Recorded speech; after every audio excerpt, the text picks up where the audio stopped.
Добрый день, дорогие дачники, садоводы, огородники, все те, кто интересуется загородной жизнью. С вами нетипичный фермер Анна Акинина. У каждого дачника сейчас самое активное время посева культур на рассаду. И я тоже этим занимаюсь. Сегодня мы вместе с вами посеем на рассаду капусту брокколи, капусту романеско и цветную капусту. В эфире «Жизнь с нетипичным фермером». Тема нашей программы – посев капусты.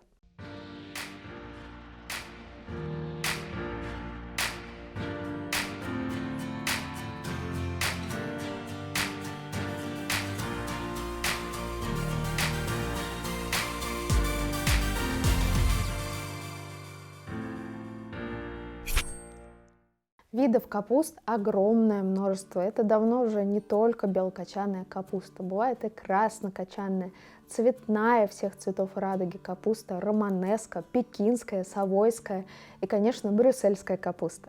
Еще одно направление в капустном выращивании – это выращивание для декоративных огородов.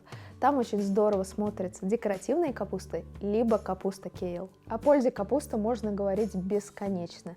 Это универсальная культура, которая подходит для консервации, для потребления в свежем виде, конечно, для квашения и соления. Но больше всего капусту я предпочитаю хранить в замороженном состоянии, и храню я капусту цветную, романеско и брокколи. Любая капуста – это холодостойкое и светолюбивое растение, поэтому при выращивании на подоконниках с капустой начинаются настоящие проблемы.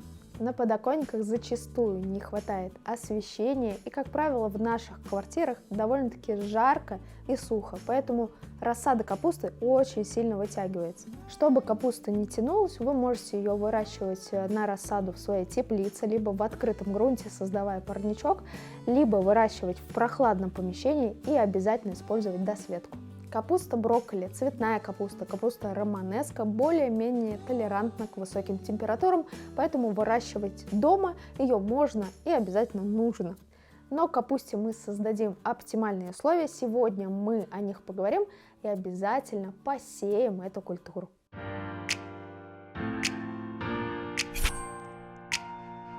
Сейчас мы вместе с вами заготовим грунт для нашей рассады, и капуста любит питательную почву, чтобы она была не кислая. Для этого мы будем добавлять в наш грунт золы. Основа нашего субстрата – это торф, либо готовый грунт, который мы слегка с вами доработаем. В грунт, который я использую, я обычно добавляю достаточное количество разрыхлителей. Примерно 20% от общего объема грунта. Для капусты я буду использовать речной песок. В капусту я добавляю вермикулит, но обратите внимание, вермикулит крупной фракции. Смотрите, как красиво он переливается. Вермикулит отлично забирает на себя избытки влаги, а также удерживает влагу в почве. Вермикулит – прекрасная профилактика для корневых гнилей. И именно капуста зачастую у нас болеет черной ножкой, поэтому для нее дополнительная профилактика обязательна. В качестве медленной подкормки в грунт я добавлю немного биогумуса, примерно 5-6 столовых ложек на литр грунта. В качестве основного элемента питания я буду добавлять органическую натуральную подкормку ProSteam.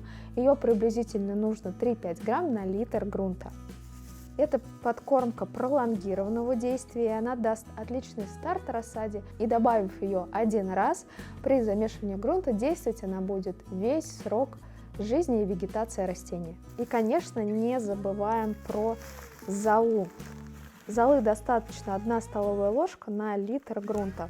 Если в вашем арсенале нет готовой золы, вы можете взять обычные древесные угли и перемолоть их. Основные заболевания идут от почвы, поэтому почву мы обязательно обработаем биофунгицидом. Для почвы я сделаю коктейль, буду использовать биофунгицид Биогрунт. И еще добавлю хлорелла. Суспензия хлореллы активизирует и оздоравливает почвенную микрофлору, поэтому в сочетании с почвенными бактериями она отлично работает. Также суспензия хлореллы повышает иммунитет растения, является антистрессовым препаратом и, конечно, после обработки семена всходят гораздо быстрее.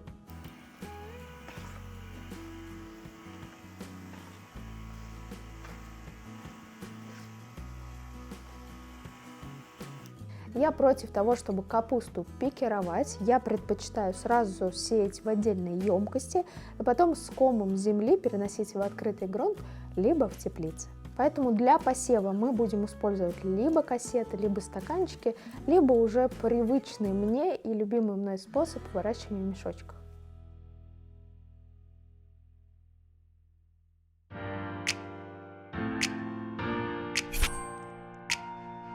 Если уж и выращивать, сеять капусту мы будем в кассету и вот в такие мешочки. Предварительно мы увлажняем верхний слой почвы. На поверхности делаем небольшие углубления, достаточно полсантиметра. Капуста очень быстро всходит, и ее всходы появятся буквально на 2-3 день после посева. Мы сейчас с вами посеем брокколи. С брокколи у меня есть интересная история. Как только я купила свой дачный участок, я посадила брокколи и ждала хорошего урожая. Но вместо плотных кочанов я получила цветушное растение. Брокколи действительно подвержено цветушности, поэтому выбирайте качественные гибриды. Один из таких гибридов – капуста Батавия. Семена обработаны, поэтому предварительно мы не будем их замачивать, а сухими сеем прямо в грунт. Капуста романеска Пунта Верде. Она впечатляет взгляды, очень интересная на вид и очень нежная на вкус. И Пунта Верде мы посеем в мешочке. Капуста, высаженная в мешочке, на мой взгляд, самый оптимальный способ выращивания рассады капусты, потому что прямо с мешочка мы перенесем в открытый грунт, при этом не повреждая корень. Засыпаем наши семена слоем полсантиметра, для этого я использую грунт. Обычно семена после посева мы закрываем пищевой пленкой, либо ставим под парничок. С капустой лучше этого не делать. Во-первых, она очень быстро прорастает, во-вторых, я вам говорила, что здесь много корневых гнилей, черные ножки, и профилактика будет дополнительное проветривание и минимальное увлажнение грунта. И в-третьих, под пленкой у нас высокая температура, а при высоких температурах капуста дополнительно вытягивается. Желательно поставить наши посевы на прохладный подоконник или балкон, где в ближайшие дни будет температура до 10 градусов. Примерно через 7 дней после всходов свою рассаду вы можете отнести на стеллаж с комнатной температурой. И не забывайте досвечивать. Досветка капусты должна составлять 12-14 часов. Если свою рассаду в возрасте 30 дней от момента всходов вы посадите на постоянное место, то через 30-35 дней вы уже соберете свой первый качанчик. И сегодня я поделюсь с вами одним из своих любимых рецептов, в котором я использую капусту брокколи. Отправляемся ко мне на кухню.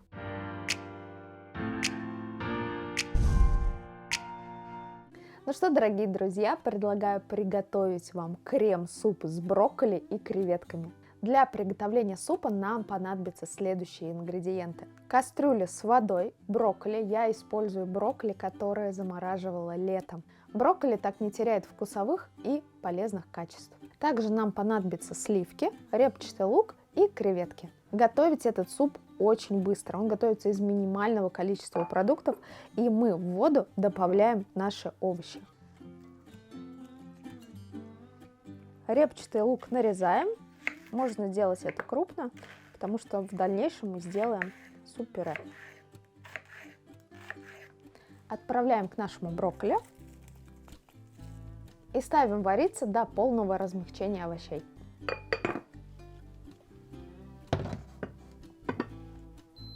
А пока займемся маринадом для креветок. Мариновать я буду их в соли, в перце и в сухом чесноке.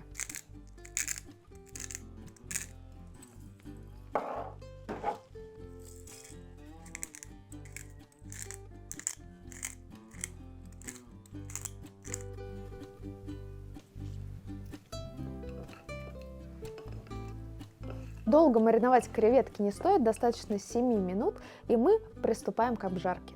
В домашних условиях креветки можно пожарить на обычной сковородке, но у меня есть вот такой электрический гриль, который я периодически заношу домой, и мы сейчас вместе с вами разложим наши креветки. Гриль смазываем маслом,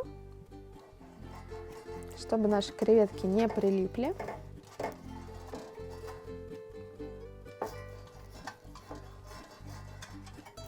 и раскладываем.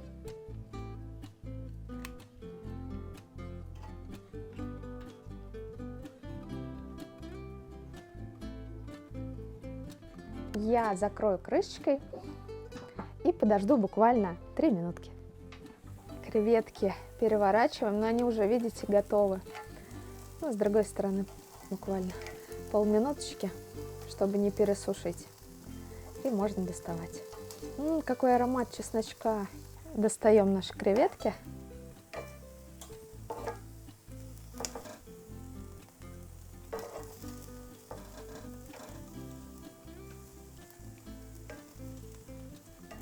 У меня была давняя мечта, что на моей кухне будет расти зелень. И в новом доме я свою мечту реализовала. Сейчас мы вместе с вами настрижем зелень в наш суп. Наше брокколи практически готово. И для аромата я хочу добавить петрушки и укропа.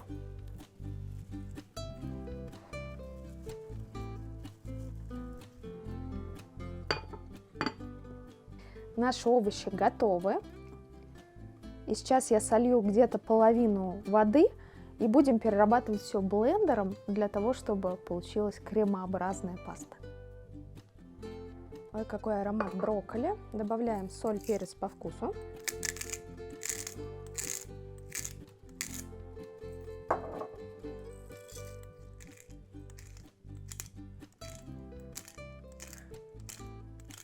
Берем блендер, только будьте осторожны, суп очень горячий.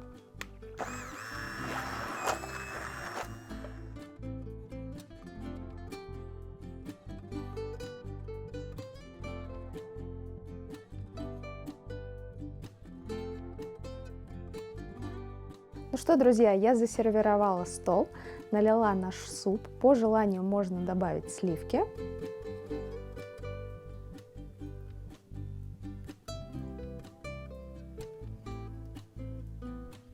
Добавляем наши креветки.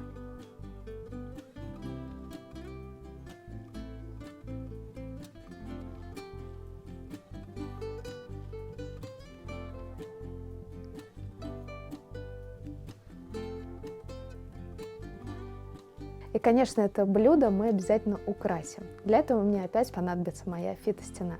А вот оно, главное украшение. Это цветок настурции. Я вам очень много рассказывала о настурции. Мы выращивали ее в качестве микрозелени, выращивали как взрослое растение. Вот впервые она зацвела у меня под фитолампой. У настурции съедобны абсолютно все части, в том числе и цветы. Я думаю, возьмем несколько листиков базилика.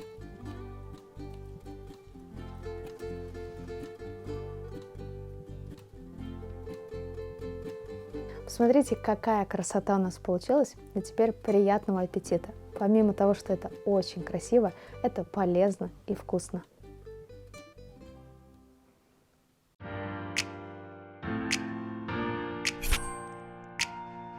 Дорогие дачники, надеюсь, сегодняшний выпуск был для вас интересным и увлекательным. А мы увидимся с вами в новых выпусках «Жизнь с нетипичным фермером». До новых встреч!